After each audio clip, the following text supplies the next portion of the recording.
The content presented in this podcast is based on real events and may contain graphic descriptions of violence, sensitive topics, and explicit that may be triggering, offensive, or sensitive subjects to some viewers and listeners.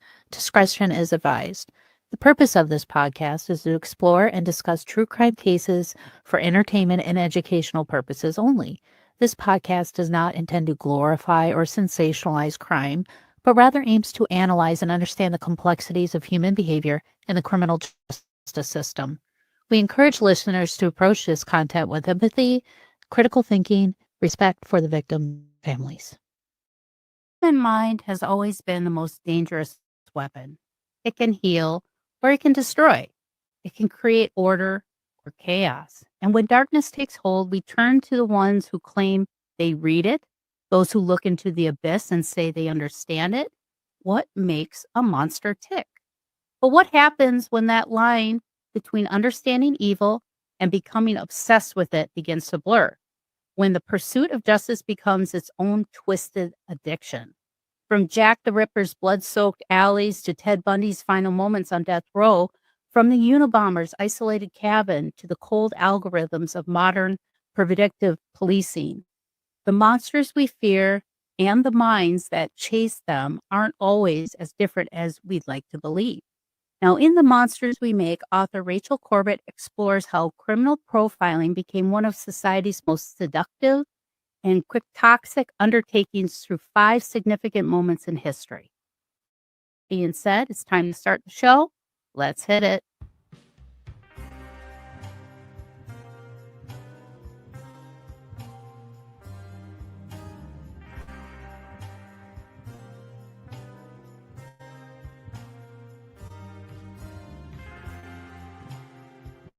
Mm-hmm.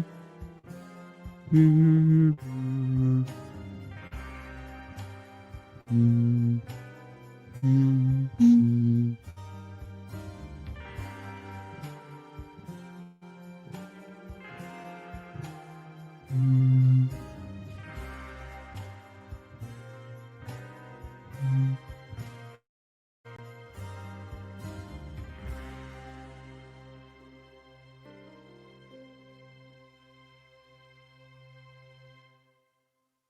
Hi, welcome to another episode of Mysteries, Mayhem, and Merlot. I'm your host, Winnie Schrader. With true crime obsessions and the armchair detecting on the rise, I am guilty of it myself. It got me asking what happens when the line between understanding evil and becoming obsessed with it begins to blur for me, when the pursuit of justice becomes the twisted addiction, right? So I came across a book just released last month called We Make: Murder, Obsession, and the Rise of Criminal Profiling by Rachel Corbett.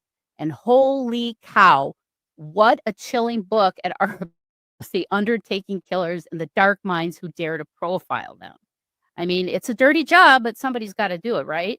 You have Hitler's profiler to the psychiatrist who claimed Ted Bundy was too sick to stand trial. Corbett exposes the thin, dangerous line between studying evil and becoming consumed by it. So I had to get Rachel on. So without further ado, I'd love to welcome Rachel to the show. Welcome to the show, Rachel. Hey, how are you? Thanks for having me. Yeah, your book, I was like, wow, I do understand that obsession because I get obsessed with cases to understand why it happened. I just want to dig deep. I've covered a lot of cases from modern day stuff. Just a couple weeks ago, I did The Perfect Neighbor, the Netflix documentary, like what caused that whole system to just break down. And now you have a mother killed. And, but all the way back to Jack the Ripper. When did criminal profiling really start becoming part of the process of the investigation? And I guess back then they had people that were kind of sleuths themselves and would assist the police and stuff like that. But where did this all kind of start? So it's hard to put an exact date on it, but it really started profiling really started interacting with the criminal justice system, in the days of phrenology, when in Europe in the 1700s, 1800s, this practice started where they believed you could predict someone's criminality based on the bumps of their skull, different Mhm. jaw shapes, nose shapes, head shapes. Um, and Cesare Lombroso, Italian criminologist, they call him the godfather of criminology, really popularized this and wrote a book about, with photos or drawings, I should say, of all the different criminal types. And perhaps unsurprisingly, many of the features he decided were criminal were immigrant features or the faces of people that were considered outsiders in Europe at the time. A lot of Asian features, African features, that sort of thing. Southern Italians, because he was a Northern Italian, so they also got. Oh, I know. They had their tiff. Yeah, yeah. So, um, so this was, and he would testify in court cases sometimes, saying, Oh, okay. this guy has the face of a murderer, and it would advocate for them to receive harsher sentences. Um, and then, but then leading into the Jack the Ripper era, in the 1880s in Victorian London, there was what's commonly considered the first criminal profile was written at this time, by a police surgeon named Thomas Bond. And he, there had been, it's been years investigating this case and could not Mhm. find the man. He was killing women after women after, and they tried all sorts of things. They tried to enlist Arthur Conan Doyle, the author of Sherlock Holmes, to consult on the case. And Thomas Bond, was used to looking at autopsies and forensics and giving them a report. But what he did in this case was he decided to look at some of the behavioral clues that might exist, and he thought about, well, what type of man would this be? What would his personality be like? What might he wear? And he came up with some predictions. He thought this would have to be a very calm, collected, sort of low emotional affect person, because he was killing women in the middle of the street, so that Yeah. somebody who wasn't fearful of getting caught. Mm. It was probably someone who wore dark clothes, like a cloak or a hat, because no one ever saw anyone with blood on them. So these types of things. And he thought about the motive. A lot of times in the old days, we thought about the motive for murder would be practical gain, like for money or out of jealousy, perhaps, but not. We didn't think about murder for the sake of it, just enjoying the practice of killing someone. So he started to think about that too, and what kinds of mental problems this person might have. Right. It wasn't altogether. A lot of the theories about Jack the Ripper ended up being probably not true, but Mhm. are very early exercise in what we now think of as criminal profiling. Yeah. Well, and also too, Jack the Ripper kind of gave up a little bit more information. He wrote letters, which is kind of stating his personality. So it was kind of giving the investigators kind of a little bit more juice to kind of figure out this guy. Who is this guy? What is he all about? Because it was like in all his letters, he was taunting, and it's like, "Hey, catch me if you can," type of thing. And yeah, and it got that sense of him enjoying what he was doing, not just killing out of, getting money or whatever, personal gain. So, I find it interesting. I feel like that to me was kind of that turning point where the criminal profiling really started looking into the psyche of serial killers and why they do what they do. I think, and some people even say that criminal profiling is just hogwash. It doesn't mean anything. And I beg to differ. So, I think it does kind of showcase some of this stuff because profiling Jack the Ripper, I mean, it did squash them down to just, about a handful of people that probably did this. And Ethan Arthur Conan Doyle was a suspect at one point. Yeah, I know. They thought, maybe, is he trying to write his own book? Is he like, creating these stories to write a book about it later? And so that's why I was like, oh, that's it.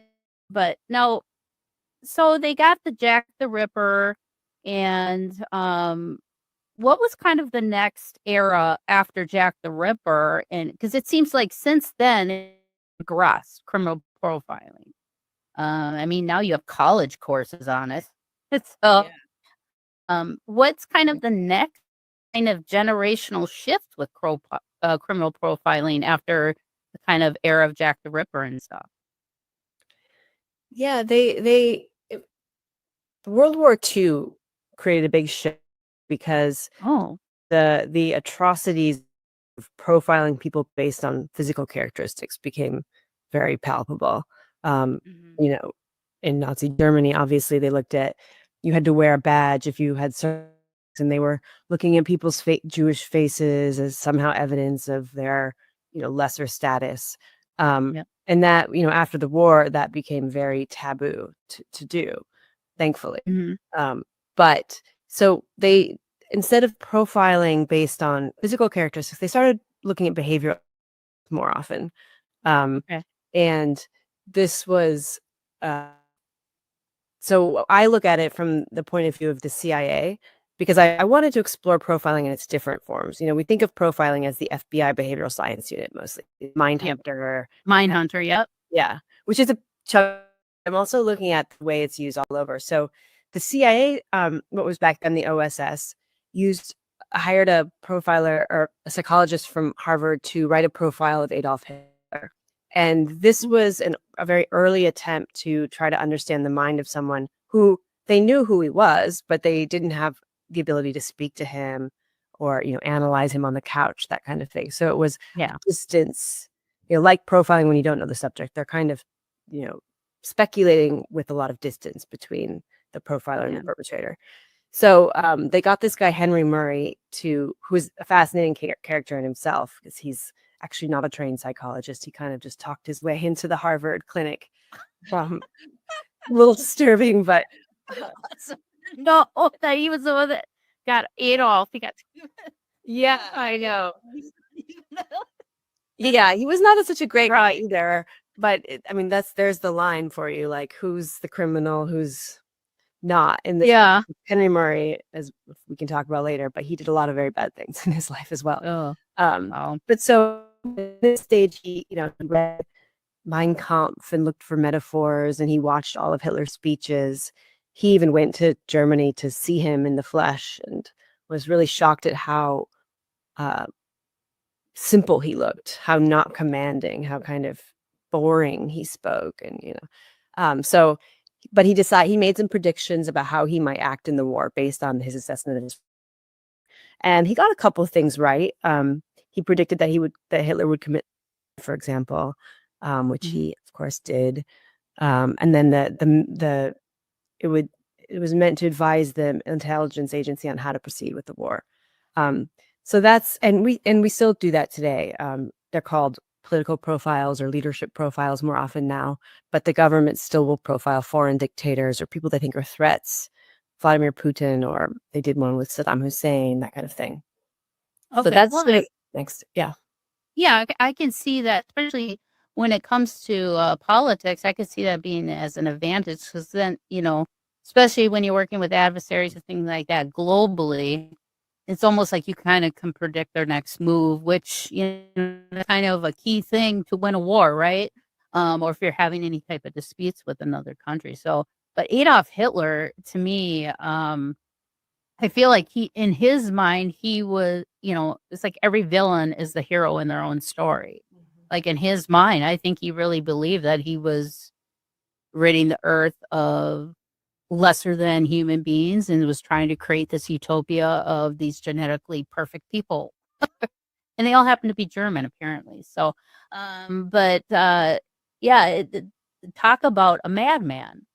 Like, Yeah. and to have that unchecked, with him being so unchecked with what he was doing, I, I'm sh- I'm I'm shocked that a lot of stuff didn't come out even at the time of his reign. I don't know if people were scared to publicly say that this guy was insane, but um, what did some of the psychiatrists, what did he kind of come up with Hitler? Like, did he say that this and this probably happened? That's why he's feeling this way and doing these things. Did he come up with any type of conclusion with Hitler? Mm-hmm. Yeah, I think you're right though, because I think that Hitler's able to do that because he really believes in this inferiority of these people, and he was able to convince Germany to dehumanize them. And when you dehumanize a group of people, it's very easy to treat them as such. So Yeah. um, I think that's true. And so in the Henry Murray profile of Hitler, um, it's a pretty funny read because he spends a lot of time on his sexuality. He really, really analyzes how, yeah, I mean, he speculates. I mean, I'll just tell you this one thing. He says that he studied 3,000 metaphors in Mein Kampf. Henry Murray did. And he said that his conclusion drawn from them was that Hitler probably liked to have women urinate on him as part of his sexual activities, and that he probably witnessed his parents having sex, and therefore so that this was related to his dominance. Um, in life, he saw his mother as submissive, and his father was very violent, and so he learned to identify with the father's violence and strength, and hated the mother's weakness and submission. And that's how he moved through life, by elevating those who he saw as powerful, and squashing everybody else. So the problem with that profile is that it's pretty bizarre and it doesn't get a lot right. This was still the 1940s. Yeah. The psychology was, psychoanalysis was just starting to come out, coming to America. So you have the emphasis on sexuality was huge then. The parents, the mother. So Yeah. I don't think there's a really great diagnosis that we can draw from that report. I think probably there's been better research on Hitler in the years since, but it is an Yeah. interesting exercise. And one thing he did, I think, get right was he would talk about how Hitler would describe in others the terrible qualities that were actually part of himself. Um, Mhm. so it was projection, basically. So he apparently said that Jewish people would sort of fix you with their eyes and they wouldn't let you go. And it was kind of, they're penetrating you with their evil, kind of. But Mhm. famously, Hitler himself didn't blink and he would stare you in the eye, and it was unsettling to people. It wasn't quite a human interaction. So even little things like that he projected. Um, Yeah. Well, he was part Jewish, so it's like, yeah, so it's like, yeah, oh, exactly. hey, dude, I know you hate yourself, but that sounds like a you problem, you know? That's Keep the it to problem. yourself. Yeah, and th yeah, and to know, that politically, people like that can have so much power. I wish that they would do a profile on every major politician in this country and publicly post it so we can all see it, so we know what we're getting ourselves into here. Because Yes. doing and saying things are completely different, and I know even with Hitler prior to World War II, I mean, originally, when he would give speeches, it wasn't this it's like he started filtering it in slowly, and then it just kind of became part of the lexicon of all this, rounding up all the Jewish people, killing them, things like that. But it was like that's that manipulation of sociopathic behavior where they're setting things up for you to trust them, and then they do their dirty deeds. And to me, that seems very maniacal, in my opinion, and very Yeah. evil. So I don't even know if I'd want to look in the brain of Adolf Hitler. Ugh, I wouldn't want Yeah. to touch that with a 10-foot pole. Now, have what other big, political figures, or not necessarily political, but people, like, on the world stage, have any ones where, uh, the profile came back and the results were shocking? Like, "Oh my goodness," like, "I had no idea," type of thing? Well, a lot of them aren't public. Okay. They're still in the CIA. But there there's some interesting details about personality that you wouldn't think would be in the profile, like not about their dominance or whatever, but about their interests. And so I think it was Putin, for example, who I hope I'm getting this right. I think it was Putin, where they said he really loves this particular if you ask him about this, then he'll open up. Like he loves it. He's a very cold, stony person, but there's one subject that if you get him on, he just loosens up right away. And so, enter with that and then, try to befriend him that way. Little details like that about their personality that are, more strategic in terms of how to deal with them, or things about their kids. What are their kids like? So they can ask about the kids, and have some knowledge, or what are their interests? Red flags, do not talk about this issue with them, for example. Oh, gotcha. Yeah.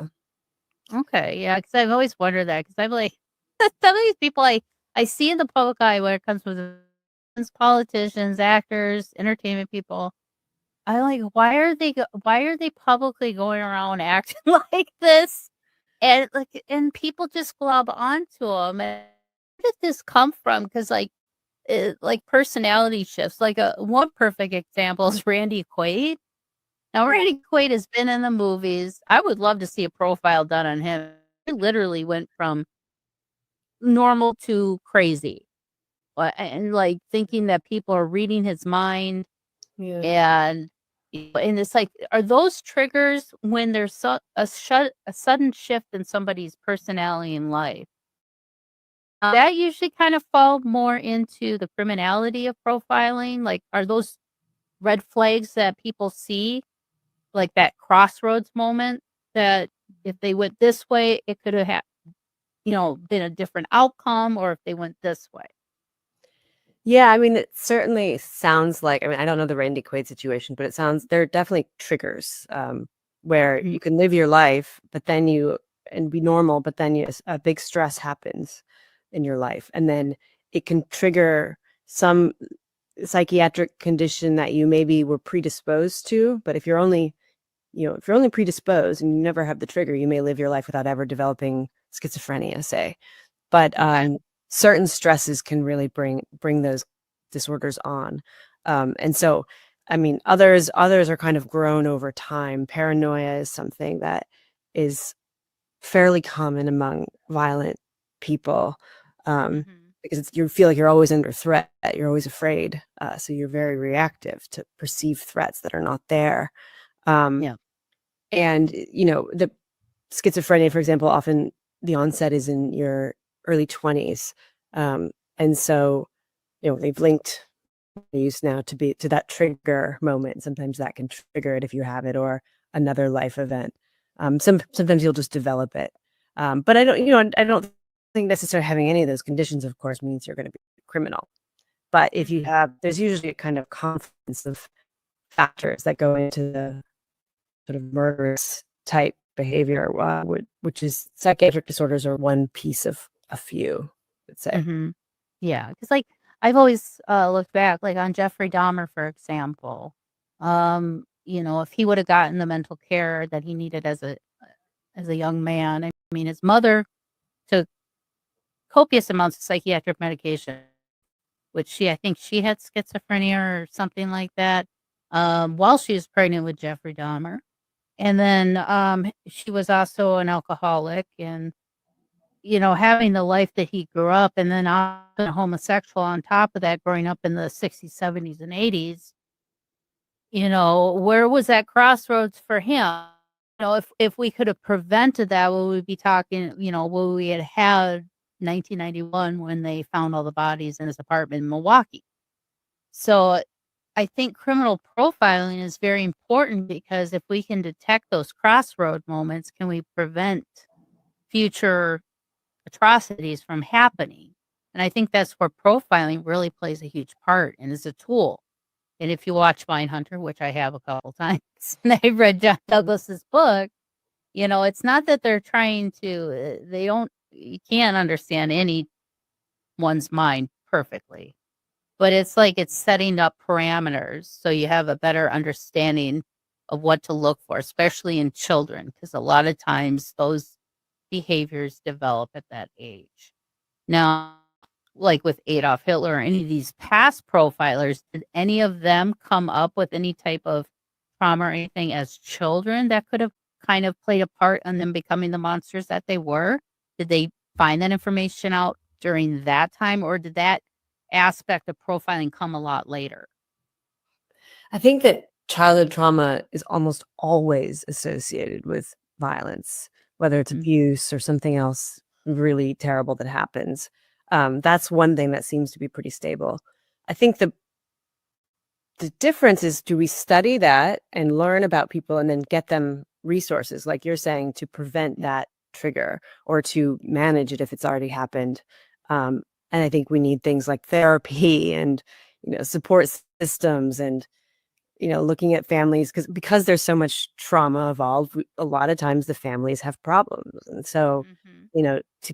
to get resources into those families before the child really goes too far.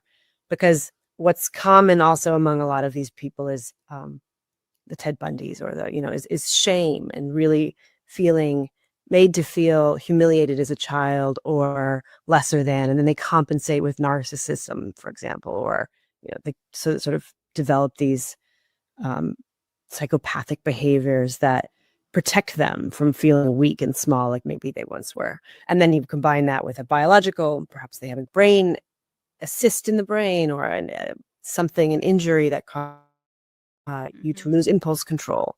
That's another factor. And maybe then you have developed some psychiatric disorder on top. All of that can trigger psychiatric disorders too. So I think Yeah. like the police are less interested in preventing criminality just because that's not what they do. They deal with crimes after they've happened for the most part. Of course, they want to prevent crime too, but Yeah.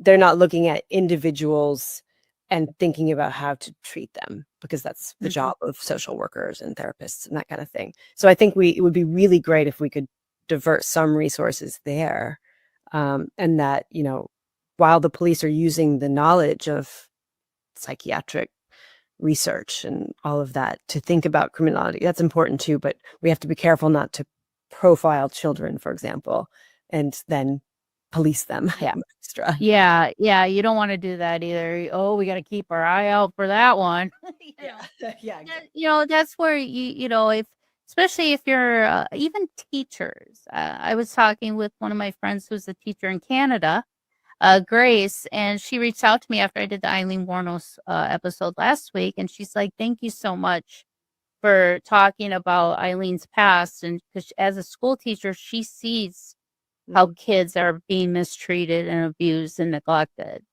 and she sees the impact and how that impact grows along with the child and how it turns them into molds them into the person that they're going to become. mhm. And I think people in those positions, I think, should be maybe even take courses in criminal profiling and things like that, just so they have an eye for it and say, I think we might need to maybe get the school psychologist in here just to kind of check this kid out and just make sure everything's okay. Because I feel like everything constantly gets swept under the rug when it comes to that. And then all of a sudden we have this person who's mass shooting everywhere. And they're like, well, what did he do that for? Well, every time you look into somebody's past, there's trauma, there's a crime, there's drugs. I mean, it's all these negative things. So it's like, what can we do to prevent those negative things creating the monsters that we have to profile? you know? Yeah. And hey, beautiful souls, Winnie Schrader here from Love and Lotus Tarot, your guide through the energy shifts, emotional waves, and the cosmic chaos we've all been feeling lately. I mean, let's be real for a second. The world feels loud right now, right? There's so much noise, so much tension, so much uncertainty. Between the news, social media, and just trying to keep up with life, it's easy to feel like you're stuck on this never ending roller coaster that just won't slow down. But here's the thing, even though we can't control the outside chaos, we can learn to navigate through it. And that's where I come in. I mean, lately, have you been feeling like everything is happening to you instead of for you? Are you finding it hard to stay grounded when everyone seems just as ungrounded as you are? Or maybe you've been questioning your direction, wondering if the path you are on still aligns with who you are becoming. If any of them, this is for you. It's like we're all trying to move forward, but the universe keeps throwing us stupid curveballs. But here's your reminder, you are not powerless. So all you got to do is reach out and book a reading with me today so I can help you navigate through those troubled waters and gain back control of your life. You can book a reading today. Just visit me at lovelotustarot.com. Again, book a reading with me today at lovelotustarot.com. No, with Ted Bundy, though. Ted Bundy, to me, he is like, I put him and Gacy on the same level of evil because there's something not right about those guys and how callous and just cold they are about talking about it. Now, I know Ted, he said he was not guilty and stuff. Like, he tried to defend himself in court. Back. Gacy, I mean, like, he just like, yeah, I did it. Eventually. Yeah, but how cold, and when they talk about those crimes, there was no emotion in their voice either. Um, Now with criminal profiling, how can they discern how much of like this sociopathic behaviors and psychopathic behaviors and the evil side of them, how much can they tell, like, it's more the sociopath causing the murder, or is it something else within this person causing it, and the sociopath is the one side of them is, like, the one saying, "You need to do it, you need to do it, you need to do it." You know what I mean? Mm-hmm. Yeah, well, I think, when you look at how they do it, are they doing it for pleasure? I mean, are they doing it really sadistically? Okay. Obviously, you don't have empathy if you're sociopathic. So Yeah. that's, we couldn't kill in the first place. I couldn't, No, I but couldn't either. it would. So if you're getting pleasure out of it, not only do you not care, you're actually, really sadistic. And then, after the fact, so of course in interviews, they're like, yeah, whatever. Like, I don't care. Mhm. You don't care. Yeah, they really don't. And there's usually kind of both of them are very narcissistic people Yeah. on top of it. So they feel they're actually superior to their victims, and they enjoy expressing that by belittling them in the most horrific ways possible. So weird. Now people like that, like Bundy and Gacy, is there any way to get through to those kind of people? Like, I mean, or are they just kind of that's just who they are now, and they have to be put to death or put in prison for life because they're just gonna continue to do it. There's no hope for rehabilitation. There's no hope of rewiring the thinking process in 'em. That's just who they are now. I mean, And Eileen even said, she goes, "If I get out, I'm gonna kill again." Because she's like, okay. the switch was flipped and it's on now. So, Yeah. I mean, my understanding is that these people are almost impossible to treat. Like sociopath, they just don't know how yet. They don't know how to.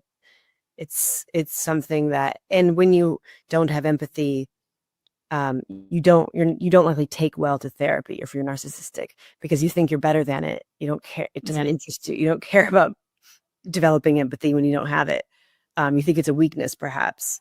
So they're very hard to treat. I mean, do you put them to death? I guess it depends on your view of the death penalty, or into a psychiatric hospital. Certainly they need to be taken out of society because they probably will kill again, and they also don't have that kind of fear. Sometimes some of them, the fear of getting caught in the same way. Maybe that's they don't have that anxiety, or the part of your brain that makes you Yeah, it stop makes doing you things that are at risk, risky. yeah, it's either fight or flight type of, like, do I leave? What do I Mhm. do? Yeah, and that's like a normal person's response. But yeah, I mean, like these serial killers, some of 'em, they're just so cold and calculated, and when they get caught, they're just like, "Oh, you finally got me." I mean, it's like they're not remorseful. They're like, "Yep, it is what it is now. They finally got," Yeah. and they just kind of, it's like duck off a water off a duck's back. I mean, they just let it roll off. Sometimes they fight in court. I know Ted Bundy did, and there's been a lot of other serial killers that constantly go through appeals and appeals and appeals, appeals. But it's like, Mhm. oh, you're guilty, guilty, guilty. You just need to stay, stay, stay. Yeah. Um, but what was like some of the ones in your book? What was kind of your favorite or most interesting case that you kind of did some research on, and you really kind of blown away with the results of the profile and how it matched up with the actual events that had happened? Well, I think, um, I think this is tricky because I think that criminal profiling, I think that it's really important that detective and psychology to some degree and are versed in the research. But in in in terms of applying the criminal profile in order to catch a perpetrator, it hasn't been that effective. It's Mhm. more like it's a really useful tool and a knowledge base, but in solving crimes, it doesn't have a very good statistical success rate. Um, there was actually one study in England some years ago that put it at 2.7% of times the profile led to the capture or the Oh, identification of the wow. suspect. That low. Um, which is not to say it's useless. I mean, all this Yeah. information is super important, but it's really like sort of one tool among many, but the one to one, does it catch the guy is pretty low. Um, s- so the characters that I discussed in the book really weren't caught by profiles. Um, but when you look back, you can see how things sort of fit together. I think Ted Kaczynski is a really interesting case because um, he was someone who I can sort of I imagine that trigger going off. He was the psychologist I was talking about earlier from Harvard, who wrote the profile of Hitler. When he came back to Harvard after the war, he started experimenting on his students. And one of the undergraduates at Harvard was Ted Kaczynski. And so Oh. Ted Kaczynski went through several years of experiments under Henry Murray. And the experiments were humiliation based. So they were designed to see how you could break down a person's personality through humiliation. And Okay. Henry Murray said this was an attempt to then rebuild them into more kind of model citizens.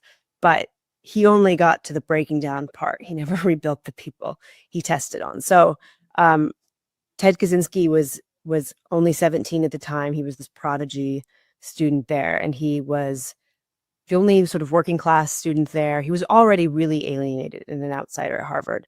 And then he would write these essays, and then a law student would come in and tear them apart and call him stupid and tell him how all his ideas were wrong and criticize how he looked, tell him couldn't grow a beard or whatever, kind of emasculating him. Yeah. And this went on for years, and it was during this time that Kaczynski started to develop revenge fantasies and started thinking about leaving society and moving into the woods. Um, I don't think that's the only thing that made him the Unabomber, but it's hard to think that doesn't play a role. That might set something off in the brain that he was predisposed to. He was diagnosed later with paranoid schizophrenia. Um, could be that's the case. And then, when he started bombing people, psychologists were among the people he targeted. So it makes you wonder if he really was so upset by what happened there, it influenced his attacks later in life. Yeah. Well, and he was, even though by his criminal profiling, they even think that he could have been possibly a suspect in the Tylenol murders based off of his criminal profile. Was in the area at that time, in Chicago during the it was early 80s it happened, I believe 81.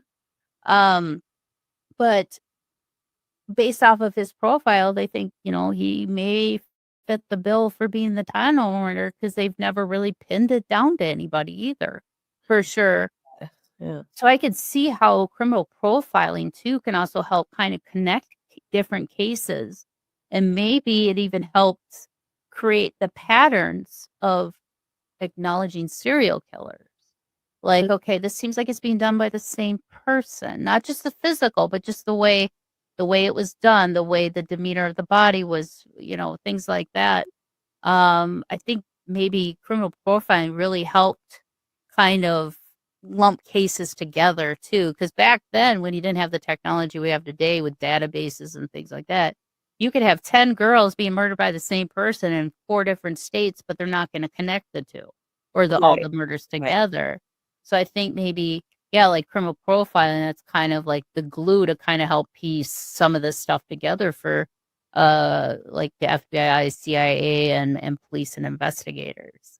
Yeah. But yeah, Ted Kaczynski, he was kind of a weird duck.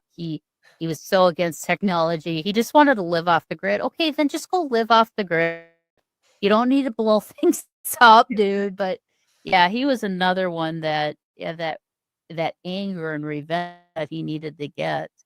Now, have there been any type of modern day ones that you would like to have to look into their case? Like me, I would love to look at Brian Kohlberger's criminal profile because it's funny. It's very funny because I don't know if you're a Dexter fan, but literally season 8 of Dexter was Brian Kohlberger's life, and it's funny. He was a student, Kathleen. Is it Kathleen or Catherine Ramsland? And she's a huge forensic psychologist. And that was the plot of season 8 of Dexter. And then he became this need to kill. So he was like doing what I've always wondered by profiling, put these key things out. Is it teaching serial killers to not show these crimes? Because I'm like, is that why Brian Kohlberger took this class so he can be a smart killer and figure it out so he can make the distractions and the smoke and mirror type when he commits these crimes? Completely flipped and flopped, and that was that I of his ego, and it please see that's why he did it. And I think he's ashamed that he's a failed serial killer, in my opinion. Thank God he was a failed one, but I think that was kind of another works in the works, getting molded and ready to come out. That's so interesting to me that plea, like when he, because this tells you he knows that people are so obsessed with true crime and getting into the minds of murderers that like the meanest thing he could do is just say, no, I'm not going to tell you. Right. It's just refusing. I mean, I don't know. It could be also because he doesn't want to talk about his bad crime, but I think it's also like it's depriving people of that explanation or even the apology that sometimes you get, after criminals make. He's just like, no, I'm gonna leave you with that, and it's very frustrating.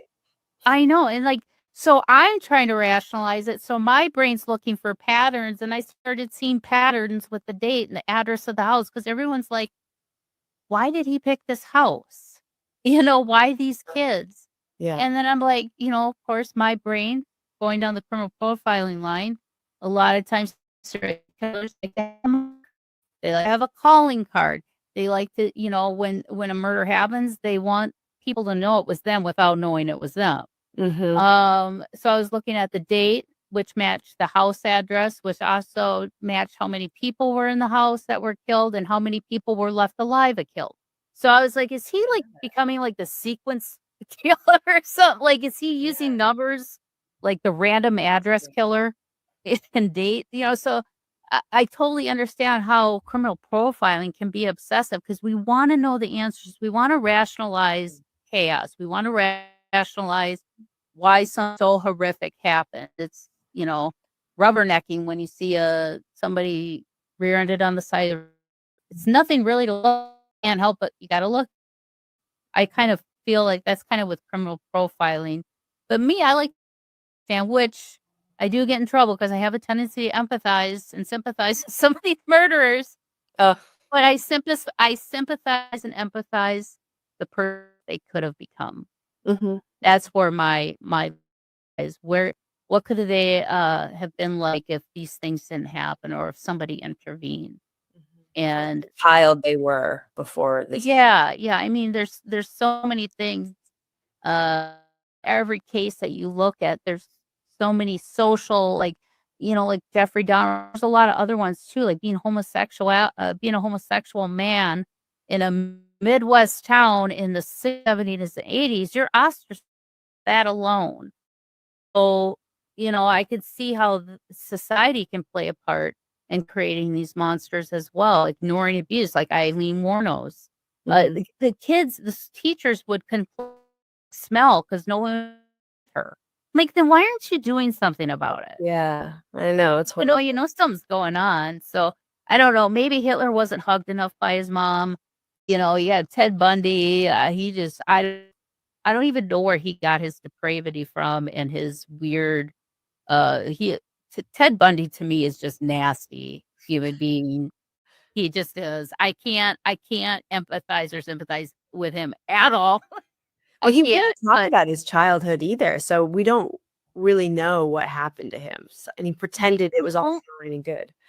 the only thing I've heard about Ted Bundy is that technically he had kind of a normal childhood. Now, growing up in the 40s and 50s, fathers were strict. There was a lot of, especially religious, played a huge part in moral standing within society. You went to church, you did right, you didn't commit crime, you were just a pleasant person to be around.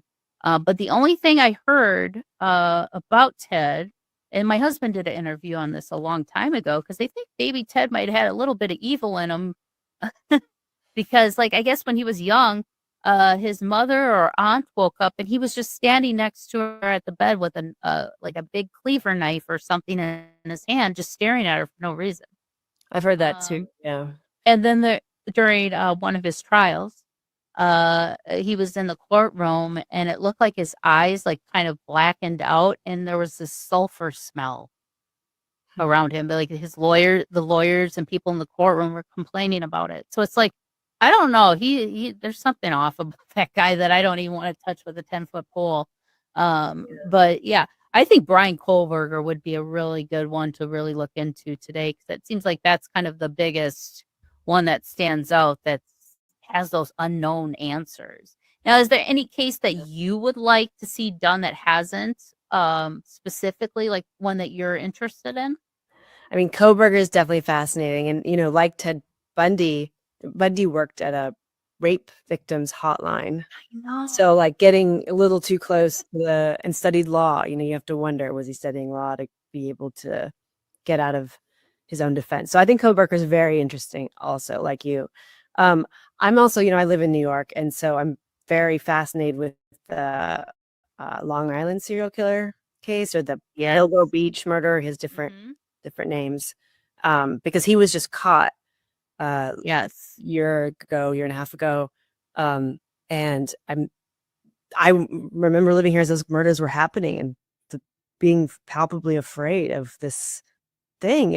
I don't living nearby this active serial killer. That was a really wild thing. And I was reading the stories in New York Magazine, like, this is terrible, and they kept happening, and they've been going on for years. And he's another one of these guys who he's an architect. He presents as very normal. He held down a job. He has a wife and kids, all of that. He works in Manhattan at the Department of Buildings. It's just, I know. It's like, what the heck? And that's how Gacy was. They're hidden in plain sight. yeah, Yeah, they just have these normal lives. And thank God, I believe it was, I'm trying to remember the girl's name. I think her name was Shannon. She was the girl that kind of missing girl that kind of kicked everything off because her mom was not going to give up. Gilbert, yeah. Yeah, Shannon Gilbert, that's what it was. Yeah. And yeah, her mom wasn't giving up, and it's weird because I believe Shannon was actually the last one found. But Yeah. when they went to go searching for Shannon, they found another woman, and then they found another woman, and then they found, so it was like, thank God that mother didn't give up. I don't think we would have caught the guy, if it wasn't for her. She spearheaded that thing, and she pushed. We got to get this guy. We got to, and thank God. But yeah, he would be an interesting one too because he was just very boisterous, funny. People liked him in his office. His wife felt like he's like, he couldn't have done this. And it's like, oh, well, I think he did. I don't think you know your husband as well as you think you do. And Gacy was the same way. So I could see those two being very similar. But yeah, he would be an interesting one too. But thank you so much, Rachel, for coming on today and discussing your book. Again, it's The Monsters We Make, Murder Obsession, and the Rise of Criminal Profiling. There will be a link for that in today's show notes. So please check it out, rate and review the book. Now, is there a website or anything that people can find more of your books or works or any type of journalism that you do? Yeah, I'm at Rachel, Rachel Corbett.com. And social media, I'm on Rachel N. Corbett. Perfect. And I'll have a link for all that in today's show notes as well. Well, thank you so much, Rachel, for coming on. Yeah, isn't that a great topic to talk about? And to know that criminal profiling is not just a new thing. It just didn't happen with John Douglas and the FBI uh, criminal profiling and, Mindhunter and all that stuff. It went far beyond that, but with psychology where it's at today and the tools that we have at our belts, I think it's really good that we have these things and continue to use them. And I think maybe just personality profiling where it comes to children, workplace environments, things like that. Find it to be very beneficial just to kind of get a personality trait of all these people that you're coming in contact with on a day-to-day basis. You always wonder what's going on in, Bob's head that's working over in HR department, right? I wanted to address, some of these cases that I have been talking about lately, and I am going to cover Dahmer. I did a show, one of my first shows I did, which I will put a link for that, and I'll have it at the end of this episode. I think you guys should check it out. It's called Frustrated Witness, and it talks about possibly Jeffrey Dahmer being the person that kidnapped and murdered Adam Walsh. If you don't know who Adam Walsh, John Walsh from America's Most Wanted. His son was murdered. That's why John was a spearhead for the Missing Exploited Children's Foundation of the death of his son. He created a career out of catching fugitives and criminal serial killers.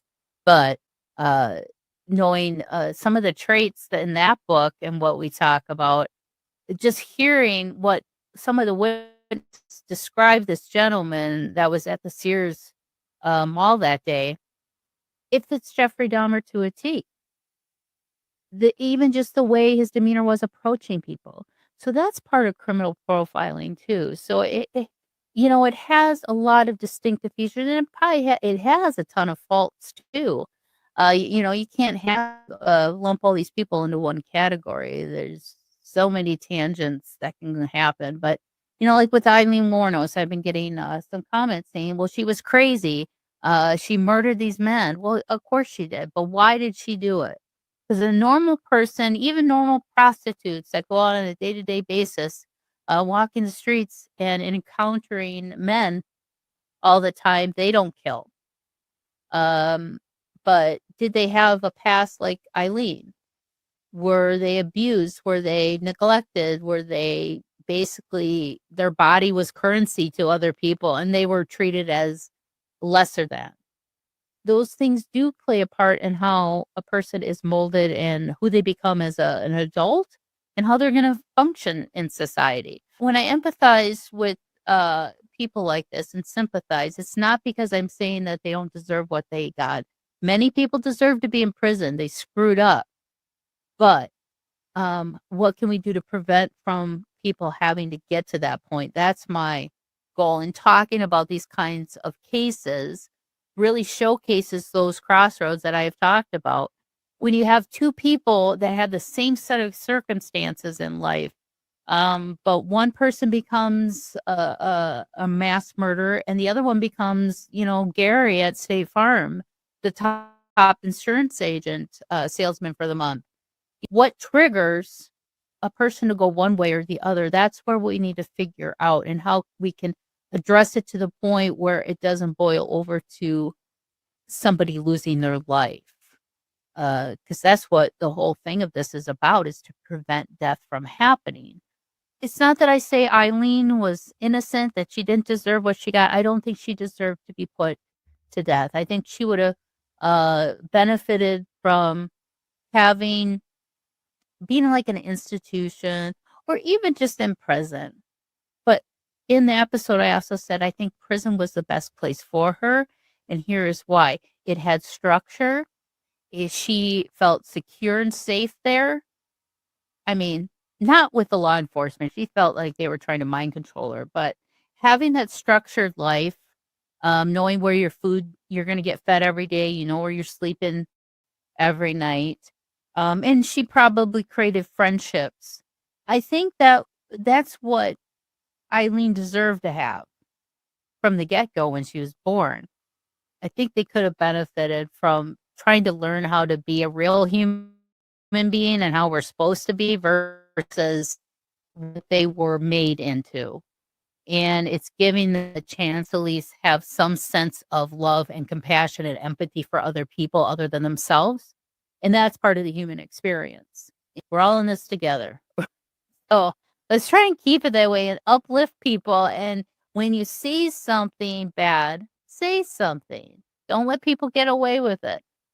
I've even done that where I felt a kid was being treated at home, and I did say something. Come to find out, that kid was very neglected, and I felt a lot of people think, oh, it's not your place to do that. Well, it is my place, because that person eventually is going to grow up and could show up at my front door with a gun. So you got to give people a chance to enjoy the human experience. But when it's taken away from you from the get-go, they always say, well, Eileen or they all know it. They know what they're doing is wrong. Well, of course, that's because all they've been taught their whole lives is what's wrong. And this is wrong. I should be doing this, because everything that's been done to them has been wrong as well. So please take those into consideration when I do so like this, just to say, think outside the box, put yourself in their shoes, like I did with Eileen. When I was in high school, I was sexually assaulted, I was physically assaulted, I was mentally abused, and I got to the point where I felt like a caged animal, and at any moment I could snap myself. That's how terrified I felt. Luckily, it didn't get to the point. Like, there was times I could have just, because I was also brought up in a house where family, morals, love, compassion, empathy were a thing. It could keep me grounded, keep me on the right path.